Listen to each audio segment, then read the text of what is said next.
নারায়ণগঞ্জের রূপগঞ্জের ভায়লা মিয়াবাড়ি বেসরকারি প্রাথমিক বিদ্যালয়টি সরকারিকরণের দাবি জানিয়েছেন শিক্ষক, শিক্ষার্থী, অভিভাবক সহ এলাকাবাসী।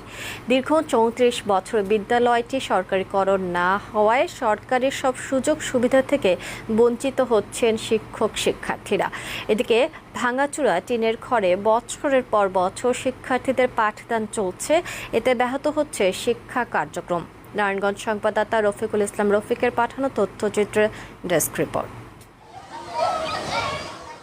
৩২ বছর আগে নারায়ণগঞ্জের রূপগঞ্জ উপজেলার ভুলতা ইউনিয়নের ভায়লা মিয়াবাড়ি বেসরকারি প্রাথমিক বিদ্যালয়টি প্রতিষ্ঠা করা হয়। বর্তমানে বিদ্যালয়টিতে ৪ শতাধিক শিক্ষার্থী অধ্যয়নরত।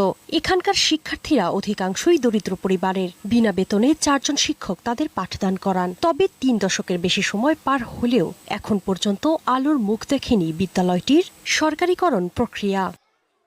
ছেলেমেয়েদের নিরক্ষরতার অভিশাপ থেকে মুক্তি দিতে ১৯৯২ সালে প্রয়াত শিক্ষক সুফিয়া বেগম ও তার স্বামী হাজী আইয়ুব আলী ভূঁইয়া নিজেদের পৈতৃক ৩৩% জমি বিদ্যালয়ের নামে দান করেন। নিজ খরচে ৪ কক্ষ বিশিষ্ট একটি টিনের ঘর নির্মাণ করে দেন।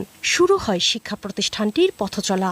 এই স্কুলে কোনো বিল্ডিং বা কোনো স্থাপনা সরকারিভাবে কোনো কাজ এখানে হয় নাই। বিগত অনেক বছর যাবতই অনেকগুলা সরকার আসছে গেছে, কিন্তু আসলে আমাদের স্কুলটার মধ্যে সুনজর কারোই পড়ে নাই। ভাঙাচোরা বিদ্যালয়টিতে নেই জানালা, শৌচাগার কিংবা বৈদ্যুতিক পাখা। সন্ধ্যায় বিদ্যালয়ে বসে মাদকসেবীদের আড্ডা।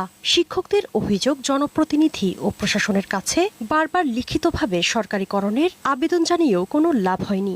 আমরা বহুত দৌড়াদৌড়ি করছি, এই জন্য সরকারি করার করতে পারি নাই। অনেক ভবনের জন্য আমরা দ্রুতভাবে মেরামত চাই।